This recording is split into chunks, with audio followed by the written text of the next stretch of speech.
Hello, everyone, and welcome to the U.S. Center this afternoon. We have an exciting event, Building a Resilient Future, Whole Community Approaches to Nature-Based Solutions. And it's our pleasure to introduce to our stage the Assistant Director for Climate Services at the White House Office of Science and Technology Policy, Julian Reyes.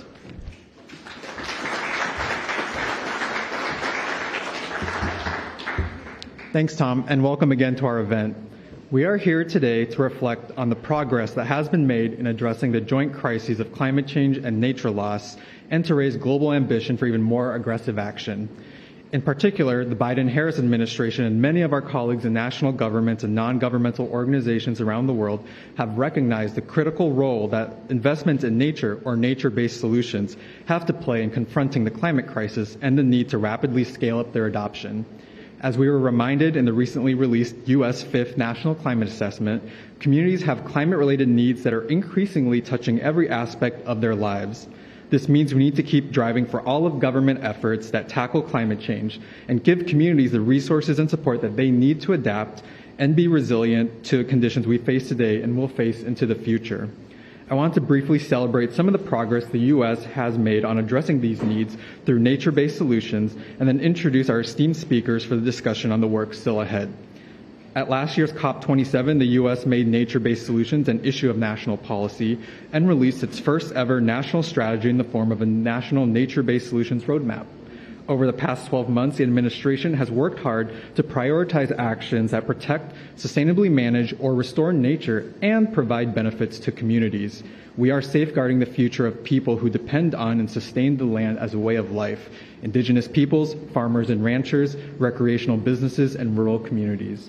For example, we joined our G7 allies in creating the G7 Alliance for Nature-Positive Economies, a new platform where we will elevate the critical role of nature in underpinning strong economies and drive global progress on all aspects of the roadmap.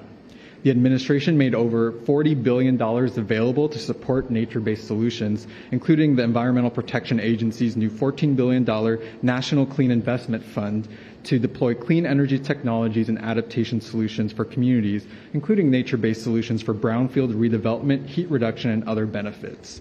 Major progress was also made on the policy front, with particularly transformative changes to U.S. guidance on benefit cost analyses. These analyses underpin many federal decisions, and the Office of Management and Budget updated all of government rules guiding these analyses for the first time in decades. The updates make it easier and more important to fully account for the costs and benefits of nature-based solutions for communities. Critical investments were made in the workforce as well, since nature-based solutions can only be built if there are workers with the skills to design, construct, and maintain them. For example, the National Oceanic and Atmospheric Administration, or NOAA, launched $60 million in catalytic funding to train a climate-ready workforce. And of course, all of these actions need to be guided by science. U.S. federal agencies released 77 new information resources to support the design and management of nature-based solutions, which you will hear more about shortly. Our speakers will be sharing about these and other efforts being launched today and already underway, emphasizing the need for actions to drive adoption of nature-based solutions on all fronts, from policy to funding to green jobs and science and innovation. Let's turn to that now. I have the honor of introducing our distinguished speakers for this discussion. First, Shannon Estenos, Assistant Secretary for Fish and Wildlife and Parks in the Department of Interior. Gillian Caldwell, Chief Climate Officer, U.S. Agency for International Development. Benjamin Hunt, Senior Policy Advocate for International Climate Finance and Policy, World Wildlife Fund. Eiji Kawamura, Founding Co-Chair of the Solutions from the Land. Victoria Salinas, Senior Official performing the duties of Deputy Administrator, Resilience, Federal Emergency Management Agency. And Brenda Mallory, Chair, Council on the Environmental Quality, CEQ at the White House. Brenda Mallory is the 12th Chair on the Council of Environmental Quality. She is the first African American to serve in this position. As Chair, she advises the President on environmental and natural resources policies that improve, preserve, and protect public health and the environment for America's communities. She is focused particularly on addressing the environmental justice and climate change challenges the nation faces while advancing opportunities for job growth and economic development. I'd like to thank this esteemed group of panelists for joining us today, and I now yield the floor to Chair Mallory to provide formal opening remarks.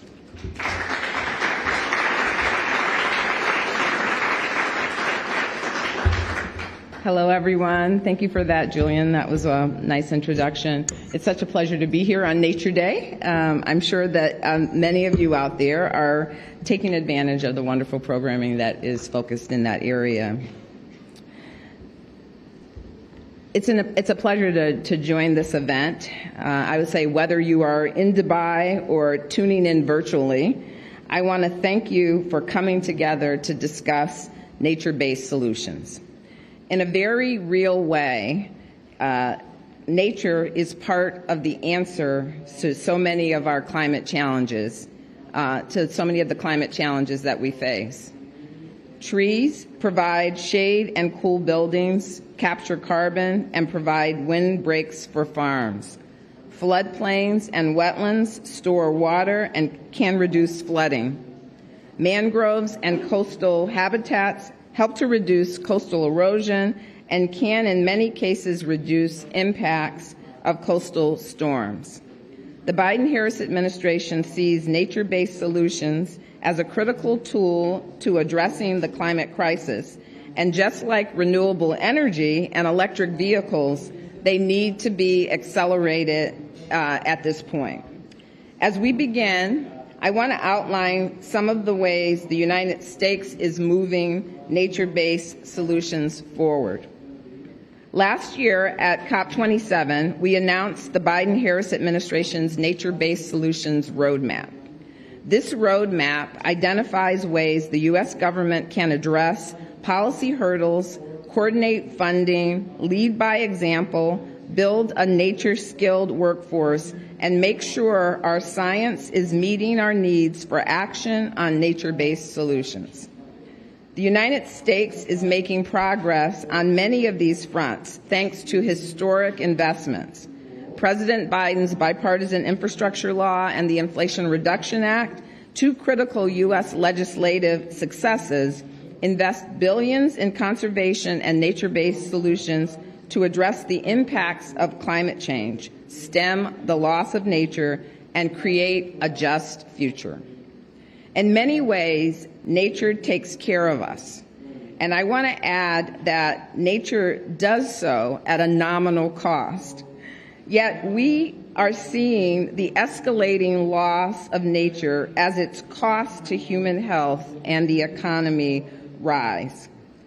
This year, the Biden-Harris administration took critical steps to help our government account more fully for costs and benefits linked to nature. We released a national strategy to put nature on the nation's balance sheets through our national economic statistics. And we announced draft guidance for agencies on how best to account for important ecosystem services in benefit cost analyses. But there's still more. This morning, I announced that the United States had joined the Enhancing Nature-Based Solutions for an Accelerated Climate Transformation Partnership, known as an ACT partnership. Launched at COP27 last year, this partnership will give the United States stronger footing to promote equity and justice in the face of climate change at home and abroad. By joining the global partnership, we look forward to sharing our work to integrate nature-based solutions in our action on climate and build our global capacity to protect communities that have long been left behind while facing the impacts of climate change. I'm also pleased to announce that today, the White House Office of Science and Technology Policy and the Council on Environmental Quality are releasing the Nature-Based Solutions Resource Guide 2.0, an updated compilation of information and programs to equip communities to harness the power of nature. The guide includes examples of nature-based solutions in action, links to resources, best practices, and tools, and notes 140 funding programs that are supporting nature-based solutions and may continue to do so. So in closing, I just want to challenge us all to do more. It's time for us to think strategically about how we can harness the power of nature to meet the pivotal moment in the climate crisis. I want you all to know that the United States is here as a partner in our worldwide efforts. And I'm grateful for the opportunity to kick off this great panel, which I'm sorry I'm going to have to miss. And thanks to the moderator, who I will turn it back over to. Julian.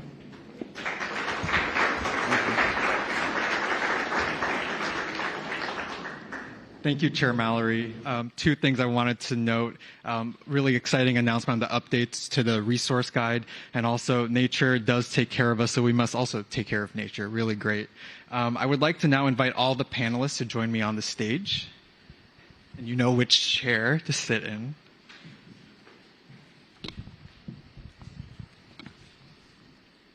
I'd like to do another brief introduction of everyone. So Shannon Estenos is Assistant Secretary for Fish and Wildlife at the Department of Interior, and she oversees the U.S. Fish and Wildlife Service, the National Park Service, and the Office of Everglades Restoration Initiatives. Next, we have Gillian Caldwell, Chief Climate Officer for the U.S. Agency for International Development, or USAID, and she is responsible for directing and overseeing all climate and environment work across the agency. Next, we have Benjamin Hunt, Senior Policy Advocate for International Climate Finance and Policy for World Wildlife Fund. And Benjamin works with key stakeholders, including the U.S. Congress, U.S. government agencies, multilateral and bilateral institutions, the private sector, and NGOs to strengthen international efforts on climate change and investment. Next, Eiji Kawamura, founding co-chair from Solutions of the Land. He is a third-generation produce grower and shipper from Orange County, California. From 2003 to 2010, he served as a secretary, performing the duties of Deputy Administrator for Resilience from the Federal Emergency Management Agency. And Victoria has worked with communities across the United States and globally to build resilience and recover after major disasters.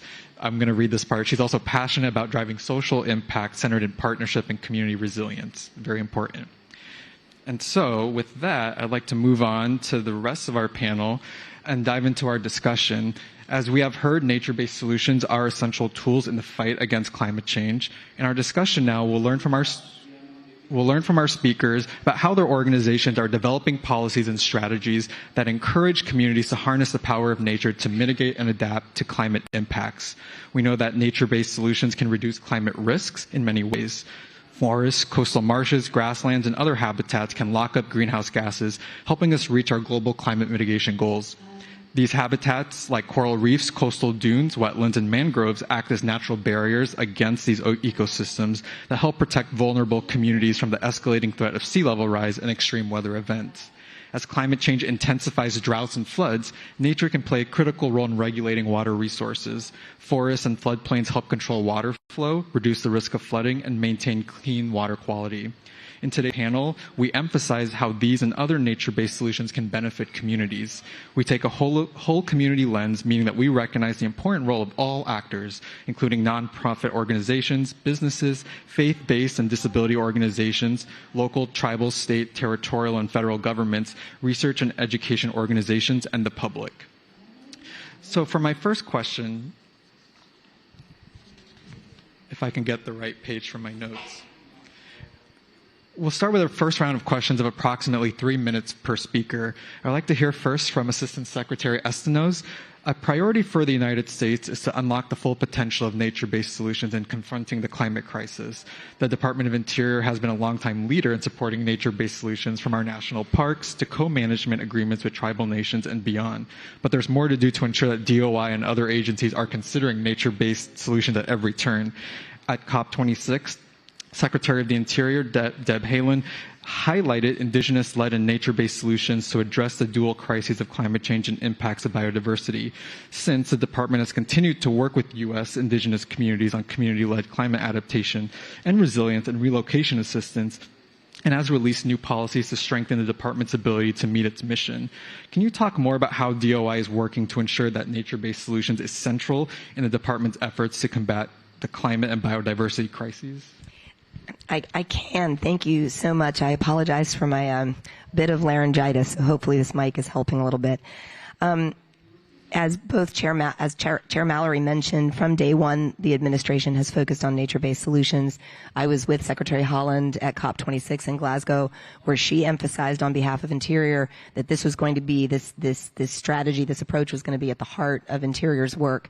So, in addition to diving in to the actual physical work of implementing nature-based solutions, which I hope there's enough time in this panel to brag a little bit about. A little bit later, I'll just focus these initial comments on what we're doing really to institutionalize the nature-based solutions approach in the agency so that this approach really becomes part of the fabric of everything that we do at Interior. So, the first thing I'll say is that we too are announcing our own nature-based solutions roadmap that will soon or today become available online both to the public and to the 70,000 member workforce of the Department of the Interior. This roadmap, like the larger, broader administration roadmap, will provide implementation guidance to land managers, to communities. It will also provide success stories so that communities and others can be inspired by what is possible and can learn from one another. And so this is something that will join that toolbox that I think we're developing across the administration so that everyone who is has a piece of this challenge, of meeting this challenge, will have the resources that they need to take a nature-based solutions approach. The second thing I want to announce is that we are also rolling out a new policy framework, very similar to the policy framework we announced in September. In September, we announced a new framework to imbue everything we do, to imbue the climate crisis and addressing climate change in every aspect of our work. This new policy framework will also do the same for nature-based solutions. And so the idea here is that every bureau, every office, whether you are a land manager in my agency, whether you are in the permitting business, in the leasing business, no matter what your role is at Interior, nature-based solutions becomes a priority as in terms of the way that we work. I like to think of nature-based solutions. What's the beauty of it is it's not just a means to an end. Nature-based solutions are an end in and of themselves. They are both a means and an end. And so it's more than just how to address a problem. It's intrinsically, nature has this intrinsic value that that you gain when you pursue these strategies. And so really our focus has been twofold. Like I said, number one, jumping feet first into the actual work, investing at record levels in nature-based solutions, which we'll talk about hopefully soon, and then this idea of making sure that this becomes part of sort of dyed in the wool of the agency long after we're not here anymore. Thanks. Thank you. I'm really excited about that knowledge sharing that you're pursuing and really that peer-to-peer learning. I think that's really important. Turning now to Chief Climate Officer Caldwell, USAID's leadership in international climate adaptation is crucial to the successful implementation of nature-based solutions in regions that face extreme weather impacts and growing climate risks. Why and how has USAID made nature-based solutions a priority in its climate programming? Well, thanks so much for having me here. Very pleased to join the panel and to underscore what we just heard from the Assistant Secretary. President Biden has called on every federal agency in the U.S. government to become a climate agency. And he doesn't mean that we should stop doing the work that we're doing. He means and recognizes that the climate crisis is impacting our lives, every facet of our lives at every level. And that if we don't factor that into our planning and programming and our expenditures, we're not going to get where we need to go. So USAID has a very ambitious climate strategy, and nature-based solutions and adaptation are at the heart of that strategy. in order to deliver on our goal of reducing carbon emissions by 6 billion metric tons by 2023, we're also working to preserve and protect 100 million hectares of carbon critical landscape, which will of course have so many biodiversity benefits and, as you're alluding to, cultural benefits, given the many communities that rely on these biodiverse landscapes for livelihoods and as a central part of their identity. I'm going to give you a couple of examples of the kind of work we're doing. One is an initiative called the Natural Infrastructure for Water Security Project in Peru. I actually had the chance to see this work firsthand, and it's actually, quite innovative and now has been replicated around the country. Basically, through levying a small fee of about US 1 cent per user's water bill, we were able to catalyze almost $300 million for natural infrastructure, what we would call natural infrastructure, to ensure watershed preservation. As you're no doubt aware, the water crisis is growing in many countries around the world in direct response to the climate crisis, and water management is so absolutely central. So this project, which takes an innovative fee-for-service model and then hires local community members to implement a range of initiatives on the ground to preserve the watersheds, has now been replicated across the country, leading to more than 3 million paid labor hours. So also, producing those economic benefits.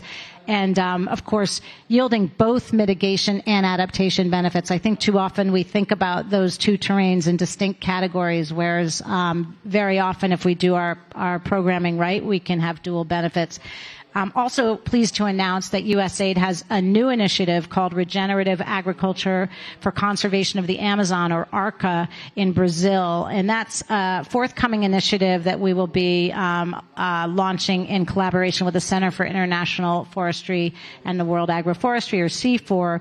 And that's to address what we're all aware of, which is that deforestation is a primary driver of deforestation of the climate crisis. And in Brazil, we've seen 17% loss of those carbon critical landscapes. In fact, what the scientists are telling us is that if we have a further 3% of loss in forest cover in the Amazon, it could revert into the equivalent of a grassy savanna, which would be devastating on so many levels. So through our work in Brazil, we've already managed to preserve 50 million hectares in the last fiscal year alone. And this new project will try to bring a further 20 million hectares under management, with a special emphasis on collaborating with indigenous communities who, as I mentioned, are so central. This is central to their identity, and they are the very most effective stewards of these natural landscapes. We've also got a really interesting project called Coastal Resilience Carbon and Conservation Finance, or C3F, and that's focused on exploring blue carbon as a terrain. Surely there's been a lot of controversy surrounding the carbon markets, and I believe it's very important for us to engage in that terrain, because we must ensure that this potential new source of capital is actually grounded in integrity, so real mitigation benefits, in transparency in terms of visibility on the benefit sharing agreement and the financial transactions, and equity, ensuring that communities that forego something like deforestation for charcoal or firewood are actually receiving financial benefit for doing so. So this project will work with the private sector to do and provide technical assistance to on-the-ground communities who want to advance, mangrove restoration, as well as seagrasses, which are highly carbon intensive, with a focus on the western coast of Africa, amongst other places. The final initiative I'll mention is that we've got additional funding forthcoming to Egypt with respect to our Red Sea Coral Initiative, which is, again, a look at how we can collaborate with the private sector to preserve yet another carbon critical landscape, and of course a place of tremendous natural beauty and heritage. I had the chance to snorkel for a moment in the Red Sea while I had COVID last year at COP27 in Egypt, and I've never seen anything like it. So absolutely worthy in its own right, but critically important as well. Thanks. Thanks, Gillian, and really appreciated your discussion of co-benefits, not only adaptation and mitigation, but thinking about socio and cultural aspects as well. Very important. I'd like to move on now to Mr. Hunt for your insights. Nature-based solutions have global relevance as they are viable in a wide range of local and regional contexts. What are some lessons learned from your organization's efforts in developing and implementing nature-based solutions with a focus on resilience and disaster risk reduction and with a variety of local communities? Well, first off, thank you, Julian, and thank you for inviting WWF, World Wildlife Fund, to be on stage today. It's an honor to have been invited by the U.S. government. I'm going to first point to a word that Chair Mallory said, which was the word critical. She mentioned that a few times in regards to the types of nature-based solutions we can invest in, and I think that ties in nice to the investments we need in this critical decade as we talk about climate.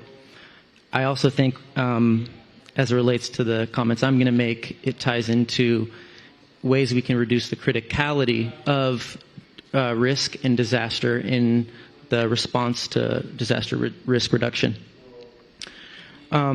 So our resilience work at WWF is largely through the lens of our natural and nature-based flood management, a green guide, known as the Flood Green Guide. And we've trained practitioners and communities to use the resources in this guide as a key tool to reduce disaster risk.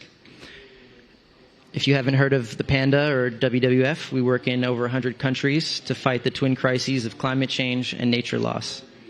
We know that nature loss is not only our secret weapon in terms of mitigation, historically mitigating about 50% of carbon emissions, but also in how it can reduce disaster risk and support communities to be resilient to multiple hazards.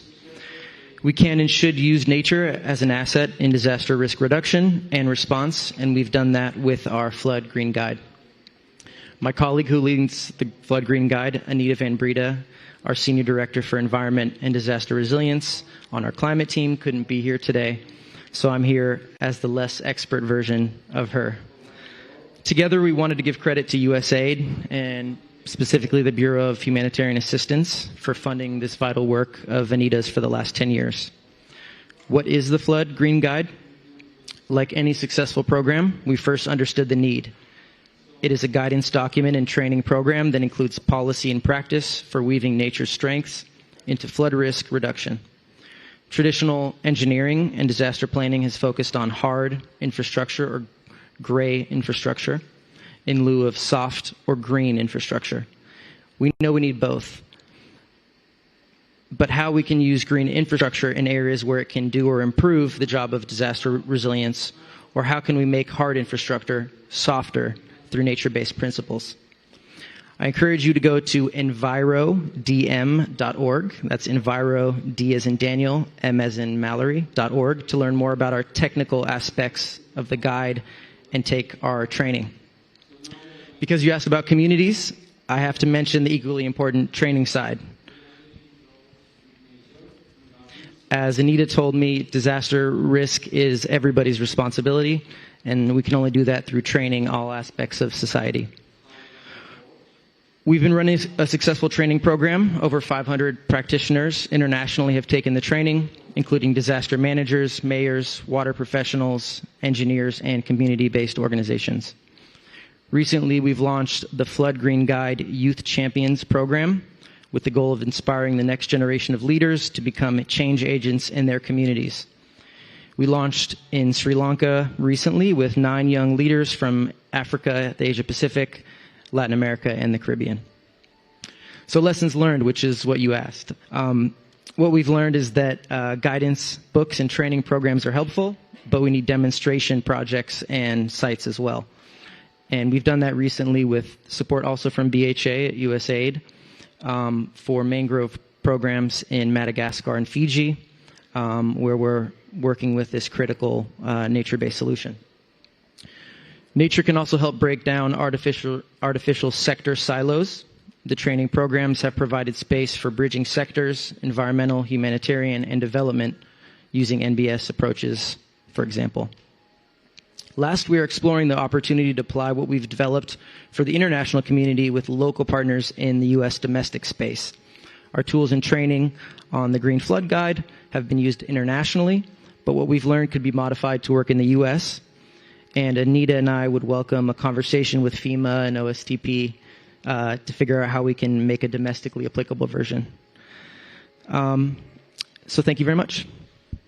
Thanks, Ben. And you have someone from FEMA and OSTP right here, so we will make that happen and really appreciate your efforts on training the next generation. I've heard that in many of the talks, either in the green zone or the blue zone today, so really appreciate that.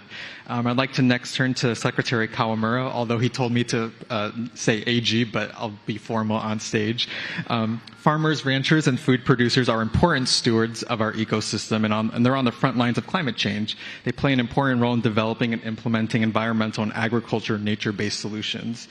So my question to you, how can governments work with farmers and communities to bring nature-based solutions to the climate fight? Can you share a few concrete examples? Sure. Jeremy, thank you for this opportunity to share some thoughts. I can go back to 2009 COP15 in Copenhagen. Some of us, I was working for Governor Schwarzenegger at the time, and we were a little bit disappointed. We arrived there, and those of us who are active farmers, we were making an observation that unpredictable weather usually means unpredictable harvests.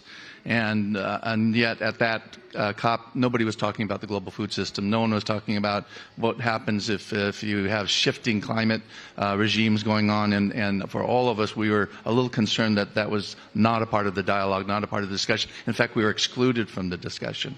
Ever since then, there's been a steady push from the side of agriculture to raise our hands and say, please, let us be part of this discussion, because we truly believe we're part of the solution, not part of the problem. And as we moved forward, our group called Solutions from the Land, which was born out of that discussion, the Nature Conservancy, Conservation International, the United Nations Foundation and Farm Foundation out of Chicago, had said, well, if you guys feel so strongly, why don't you do something about it? And this concept of being no longer a think tank but a do tank was basically born out of that experience of saying, we have a lot of information.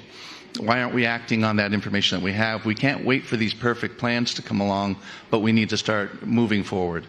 And in that category, agriculture has been at the forefront of a lot of these challenges, whether it's in the Delmarva Peninsula, taking chicken litter and turning it into an energy product and a soil amendment, whether it's dealing with, for example, currently in both California and the Rockies, in the Sierras, we were very fortunate this last year to get significant rain to kind of at least push that drought back, a pause button, if you will, push that drought back. But what we recognized at the time is we have two major forests and watersheds in deep trouble, and the idea that if you could fix the headwaters of the Colorado or the headwaters of the many rivers in California and fix those forests, that's going to be the first thing you can do that we know would start to restore the capacity to hold water, the ability to put nitrogen back in, and that's reforestation and afforestation as a part of what agriculture is. I think we use the word farmers these days. Farmers, the term farmers we've all understood means farmers, ranchers, fishers, and foresters. And those are the folks that are dealing with these different landscapes, large landscapes, and trying to do them, work with them sustainably, but also with a new toolbox of understanding of what it is that we can do compared to what we couldn't do. I'll always remember my neighbor, 95-year-old neighbor, told me, oh, remember in 1939 there was a hurricane in California that came up from Mexico and hit us when he was a young kid in 1939, and he was born in 1925. By the way, in 1927, there was 2 billion people on the planet, just for the record. He also remembers plowing fields with horses because tractors hadn't shown up yet. And so this idea that there's going to be a hurricane, I remember looking at him and going, that is ridiculous. How do you know that? And he said, I was there. And so sure enough, last year, Hurricane Hillary hit Southern California, and we kind of knew that was a probability. And so many of us were starting to prepare for those types of things.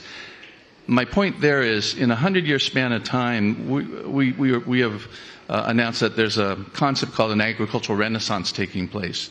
And if you can think how much stuff can happen in the course of a single man's lifetime, and translate that to what we're able to do today, what we're hoping to do tomorrow, and more importantly, what we can feasibly believe in can happen to accomplish, for example, sustainable development goals, that package of wanting to do something and accomplishing it basically falls on agriculture to be a part of it, because we realized in our Renaissance paper that you can't accomplish the Sustainable Development Goals, all 17 of them. There's 7, 6, 7, 8 of them, 9 of them that have a lot to do with agriculture. And if agriculture is not operating successfully on our planet, you can't accomplish those goals. And so the turnaround has been, let's look at agriculture through a new lens, and more importantly, let's look at it where we need support, we need assistance. This COP is a perfect example of people trying to say that, oh, we're not going to talk about the food system. I take it back. There's a push that's saying we're not going to use the term agriculture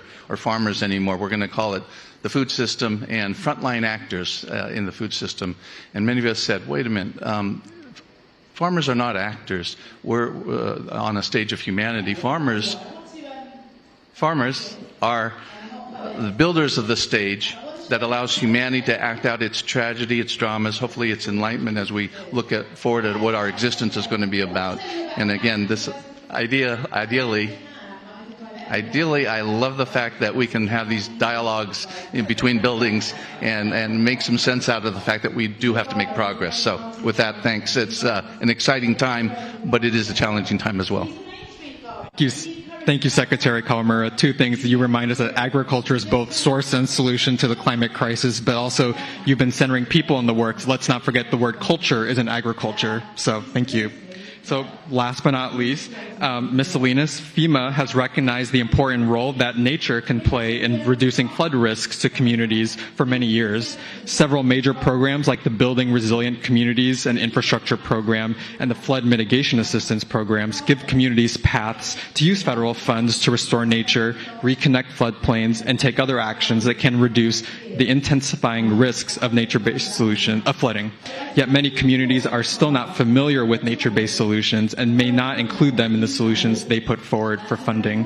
Can you speak about this challenge and what FEMA is doing to address it both in the U.S. and with other countries facing similar challenges?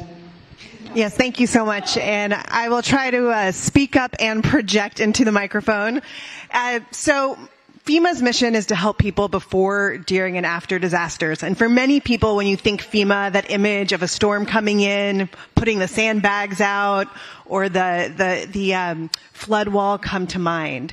And we've recognized, as I think everyone in this room has, that parcel by parcel, building by building, we cannot do enough adaptation and risk reduction to meet the needs of our country or of this planet. And so that's really why nature-based solutions have been something that we've really been encouraging and investing in. And as you were saying, since the 90s, we've been acquiring properties and floodways to really reconnect floodplains. But through many of the changes that you heard about today, we've been able to do more. You heard Chair Mallory talk about new changes to the benefit cost analysis that we use in the U.S. for so many projects. Over a year ago, we were working with the White House already to really look at how we reduce the discount rate on the benefit cost analysis, because we realized that nature-based solutions, sometimes the benefits are a decade after you start a project. And so we were finding it really difficult to actually find those projects investable. And so last year, we reduced it to a 3% discount rate, and we were able to see many new types of projects get funded. Through the BRIC program, which you mentioned, 40% of our projects from last fiscal year had different nature-based solutions elements in them. We got to fund our first extreme heat project. Thousands and thousands of trees going into Oregon, Portland, Oregon, to help with heat domes. And so the other reason that for us at FEMA, it's so critical to focus on nature-based solutions is the co-benefits, right? Where there's one peril, there's usually another. And so while we may have gotten into this business in the first place because of flooding, we're seeing it time and time again that the co-benefit, the resilience dividend on extreme heat, on other challenges, on de-intensifying storms. And so we've been very focused on reducing the barriers to accessing these types of solutions. Benefit cost was one thing. We also recognize that underserved communities, even if you make that piece, the economic analysis piece, easier, oftentimes don't have the money to hire an expert, they don't have the staff, and so we decided that if you're a highly underserved community, high social vulnerability in the U.S., we will do the benefit cost analysis for you. We do not want to have that complexity make nature-based solutions unattainable or mitigation, disaster risk reduction solutions unattainable for you. And so those are some of the changes that we've been making. We've also been making changes around where we put our money. So for instance, the Flood Mitigation Assistance Program, it's one that has existed for a long time. Many times people have used it to elevate homes. And while certainly that reduces disaster risk for a few, it means you are a homeowner and that you could afford insurance in the United States until Congress passes the affordability legislation that it has before it. And so what we did this year, which I'm really excited about, is that we flipped the script. As opposed to putting the majority of dollars on things that lead to single-family home elevations, we're putting the lion's share of the money towards community risk reduction projects. Because last year we saw that 50% of those projects had nature-based solutions. So by putting $500 million this year towards that, we expect to see more solutions that are helping both homeowners and renters, that are taking neighborhood-scale solutions that involve really bringing in different types of watershed projects that then have those co-benefits for heat and other hazards. And so that's been a big part of our focus, is reducing barriers, but it's not enough. And we're continuing to see, even now, we've started funding coral reef restoration, both artificial and natural. And we're seeing that around the corner, we're going to continue to have challenges. Creating that permissive environment to do this work is the start. But already in Florida, where there's a huge appetite, the demand curve is there to do more nature-based solutions, the supply chain is going to have challenges. Procuring enough inputs to do the coral reef restoration is already a challenge. The workforce of the future, the STEAM and STEM education needed to have enough people to have the nurseries, to grow the grasses, to do the mangroves, will be a challenge. And so these are things that we're also looking at now collectively, because yes, the enabling environment is the first step, but we're all here because we want the results, because we care about the lives saved and the community's reduced suffering. But it's going to take a whole lot of many sectors working together to reach that goal. Thank you, Victoria. I really appreciate that, and just wanted to lift up that FEMA is now part of the U.S. Global Change Research Program as part of that whole society, also whole of government approach to tackling the climate crisis. So really appreciate what you're bringing to the table. And so we do have time for one or two questions from the audience. We'd like to hear from you all. And so please raise your hand if you would like to ask a question, and we will give you a mic. And please direct your question to a particular panelist or panelists.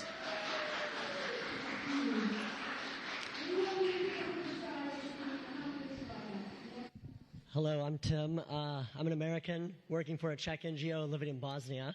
But my question is really to USAID. I was inspired by FEMA's learnings, but I'm curious how BHA is going to be integrating natural-based solutions into their programming. Because as you know, like what we saw in Syria, like the drought led to instability, instability led to mass migration. Had we had maybe nature-based solutions 20 years ago in Syria, maybe there'd be a different outcome. I mean, I'm sort of not generalizing here, but just as an example. So what's BHA doing at USAID to have more nature-based solutions in their programming? Thank you.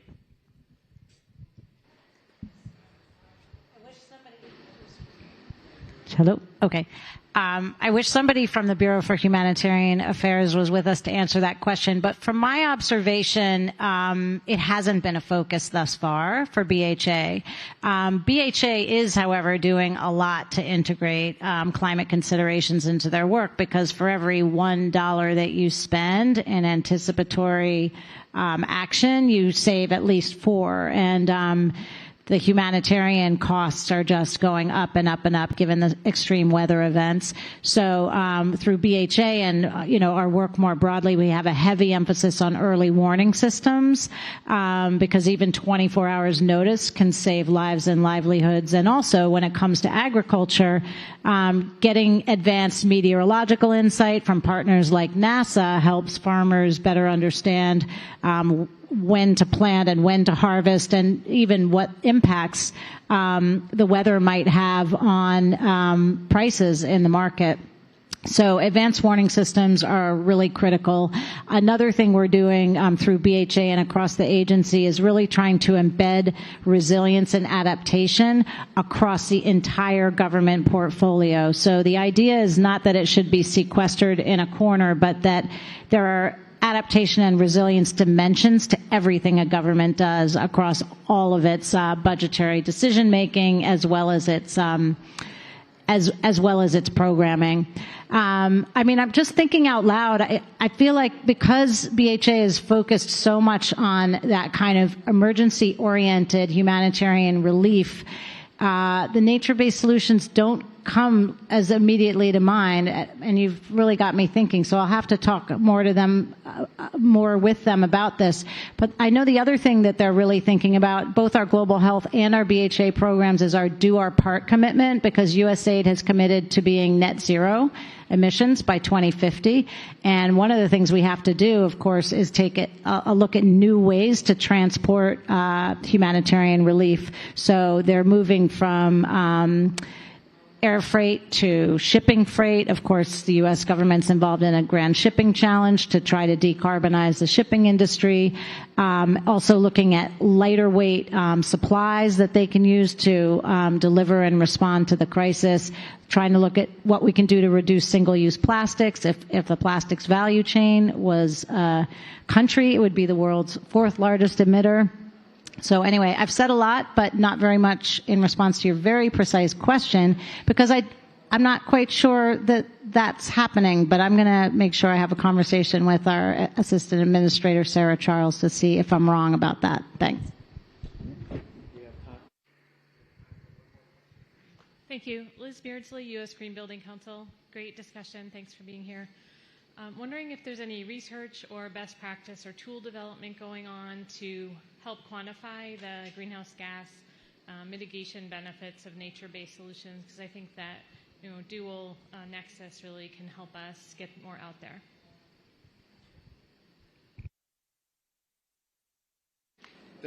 I could just answer the waste to energy side of the equation, where you see in agriculture as a good example, more and more we're realizing that there's no such thing as waste. Everything that has an organic compound component to it can be brought back, digested, it could be fermented, it can be potentially turned back into something, a product that's increasing the biology in your soil as a compost amendment. All of that comes with a new understanding of the science that we have at hand, and with those new tools coming forward, you're starting to see some very innovative ways then to take what would have been something going to the landfill and be contributing to just a negative effect to an absolutely positive effect. The measurements of those are out there, but how well documented, you just have to look and understand you're going from a complete negative to some kind of a positive. We're always a believer in the unpopular concept that 1 + 1 = 3, because we really truly believe that once you start collaborating across, for example, across government, across the dimensions of science, you start to realize that in that collaboration, in that innovative collaboration, you start to see there's multiple benefits that come out of working together instead of in our silos. Yeah, thanks. And I'll just answer that in a little bit of a general way. I think the answer is yes, and increasingly so. certainly in our work, I mean, we're starting to see work done in understanding, for example, the contributions of mangrove restoration, seagrass restoration, peat restoration. I think we're getting better at documenting both the benefits of restoring and then also the benefits of protecting. And so, there's a very huge climate loss when peat soils burn, for example. So, which happens more frequently when you have altered hydrology in a system like the Everglades, for example. And so, I think we're getting better at that. And I think the more institutionalized nature-based solutions become, the bigger that body of science will be. And I predict that it will become, frankly, more readily accessible as a body of knowledge for folks who ultimately invest in this approach. Last thing. So many of our kind of methodologies to assess a project now include ecosystem services. That's a huge step forward. One of the kind of process challenges we have is that oftentimes those things are a sufficiency test. Is it good enough to get funded? Did it meet our criteria? Where really what we're talking about is understanding the full range of benefits that projects are delivering, not just stopping counting once you hit the number 1 or whatever the magic number is. And so that's the change in a way we think and do work, so that we're really therefore funding the projects that maximize the positive good, not just are good enough. And that's going to be a longer process that takes capacity building methodologies and a sustained focus. Great discussion, and it sounds like climate math, 1 + 1 = 3, really trying to maximize the benefit to society and all. I would like to hear final thoughts from each of our speakers. I invite you each to take 1 minute to share your perspective on what you see as major opportunities for rapidly increasing the adoption of nature-based solutions to achieve climate goals. And we'll start first with Shannon. Thank you. I think that the opportunities are virtually limitless, but I'll just highlight sort of 3 focal areas that are always the top of my mind. Coastal resilience. So this is one area we're really focusing on big gains in our coastal ecosystems. And that's everything from salt marsh restoration to protecting mangrove systems and coastal wetlands. The second area of focus is in subsistence resource protection. So we have a number of many Americans, particularly indigenous peoples, who rely on subsistence resources, fisheries, hunting resources that are particularly vulnerable. The Yukon-Kuskokwim River system in Alaska is a very good example, and the loss of that salmon fishery. The stakes are incredibly high, not just because these are subsistence resources, but often when they are lost, there's a cultural annihilating impact there as well.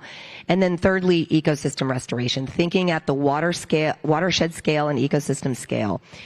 To drill down on that for 20 seconds, particularly river and stream restoration. We are investing at record levels in restoring what we call fish passage, but it's really restoring rivers and streams. And when you restore a river, when you let a river or stream be itself again, to your point, you always score multiple benefits. It's not just ecological benefits. It's recreation, it's public safety, it's flood mitigation. And so I think this is a fertile ground for plowing in the future. Gillian? I would just say that I think we're kind of in this mess because we haven't taxed what's toxic and valued what's valuable. And I know tax is a dirty word, and I'll probably get in trouble for saying it, but we need a price on carbon, for God's sake, and there have been very few places in the world that have managed to implement that. Think of the revenue we could generate if we didn't continue to be in a scenario where these impacts, the cost of managing these impacts were being foisted on communities and governments. It's completely untenable. And you've said nature is intrinsically valuable, but we sure don't treat it that way, right? There's no incentive beyond the care and love and concern that humans tend to have for their surroundings, particularly those indigenous communities. And when you're trying to put food on the table, you really don't have many options. So there need to be economically viable ways to support yourself without continuing to pillage and plunder the landscapes, because we're simply not going to survive if we don't figure this out. So I think we've got to be thinking in creative ways about how to redirect the market. The market doesn't have a mind of its own. The market needs some guidance, and we need to get it headed in the right direction before it's too late. Thanks. Ben? Yeah, so what I always think about is the fact that MBS only receives about 3% of climate finance. So climate finance itself is hard enough to canvass for funding for. If you've been following the 100 billion target set in Copenhagen, we may have just reached that, according to some sources, last year through the OECD accounting of the 100 billion target from north to south. But the only way to boost that 3%, as I see it, is you have to make nature valuable. And so Chair Mallory at the start mentioned the economic statistics work that CEQ has been doing in terms of how you can value and account for nature. And Victoria mentioned, affecting the discount rate in those cost-benefit analyses can really change the mold. But I really like this saying that says you can't manage what you can't account for. And so we're running this process in a whole-of-government approach across the U.S. and practitioners like WWF, where we can value for and account for nature.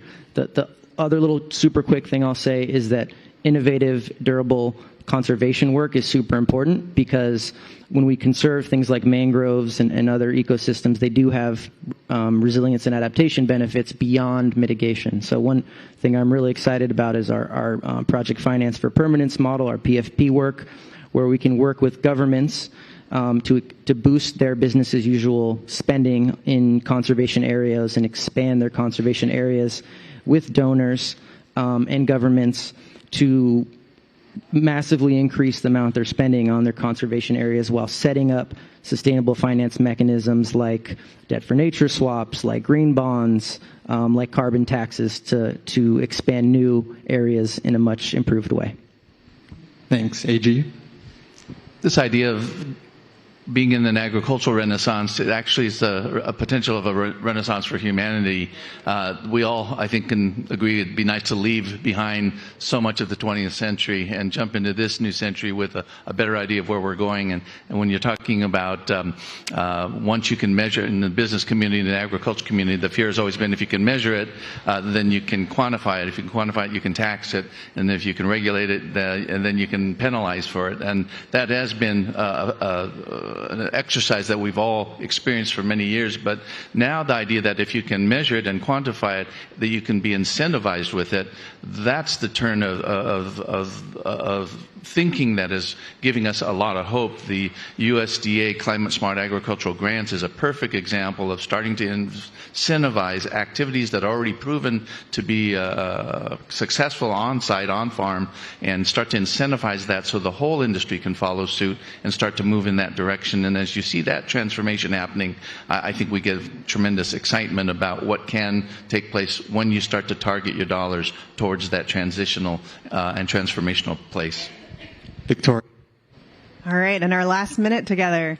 So the question was about opportunities, and I think that I'm optimistic, Gillian, that we will get the market to go in the right direction, that we are moving our way towards balance again, where through so many policy and other changes, programmatic changes, we're starting to prioritize nature versus other types of solutions, so nature first. And so I think our opportunity is for concurrent good work. We're going to get to a point pretty soon where the demand for nature-based solutions is so high that the workforce needs to be there too. And I even think to a project we're doing it's a public housing project in New York, 3,000 residents, typically getting up to 3 feet of flooding. And we're putting in, alongside NYCHA, a lot of money to do flood risk reduction, but in a way that's bringing in nature-based solutions and training people having residents be part of the workforce. And so there's an opportunity there as we think about the future to really make sure we're having that supply chain, the innovation, bringing in the universities, everyone we're going to need to make sure there's enough of what we need to really invest in nature-based solutions at scale, because we're going to get there. And when we get there from the demand curve, we have to be ready on the supply side. So that's what I would leave us with, which will be a huge economic opportunity. And I can see my 8-year-old who always is asking about the environment, because the kids these days, like, they get it. We live in a society where the kids get it. They want to be part of a workforce where these types of jobs are the norm. Well, thank you. This has been an excellent discussion. I would like to take the opportunity and for you all also to thank everyone for their participation and to our panelists.